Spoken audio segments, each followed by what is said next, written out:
Hi! Welcome to my vlog. Ang video ko for today ay review ng Nestogen versus Bear Brand Jr. na parehas na pang 1 to 3 years old.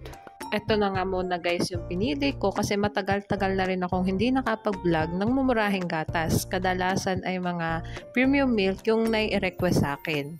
Request nga pala ito ng isa sa mga viewer ko. Maraming salamat po sa tiwalang binibigay nyo sa akin para ma-review ang mga gatas na ito. Katulad nga ng dati ay magbabase ako sa nutrition facts ng dalawang gatas na ito at ang measurement na gagamitin ko ay yung per 100 grams of powder. Okay, simulan ko na. Sa energy, protein, fat, linoleic acid, linolenic acid, carbohydrates, sugars, and lactose, lamang ang Nestogen at wala namang naka-indicate sa Bear Brand na sugars and lactose. Lamang ang Nestogen sa first category. Mag-proceed naman tayo sa vitamins. Sa vitamin A, vitamin E, vitamin C, and vitamin B1, lamang ang Nestogen. Samantalang lamang naman ang Bear Brand sa vitamin D and vitamin B2. Ngunit pantay naman ng dalawang gatas sa vitamin K.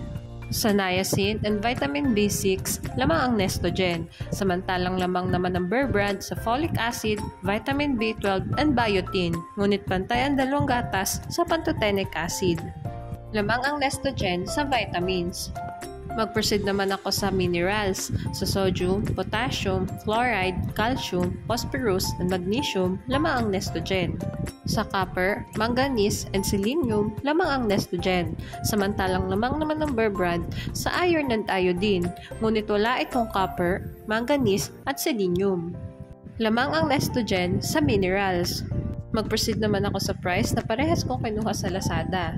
At guys, paalala na pwede mag-iba ang price ng dalawang gatas na ito depende kung saan store nyo sila titingnan.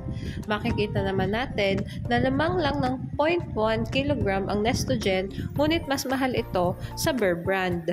At ito na nga ang summary ng vlog ko today. Sa first category, vitamins and minerals, lamang ang Nestogen, ngunit mas affordable naman ang Bear Brand. Basta lagi nating tatandaan, pumili ng gatas na hiyang sa bata. Mahalagang paalala, breast milk is the best milk for babies. Okay, hanggang dito na lang po ang vlog ko. Sana ay nagustuhan nyo. Thanks for watching. Please like and subscribe for more videos.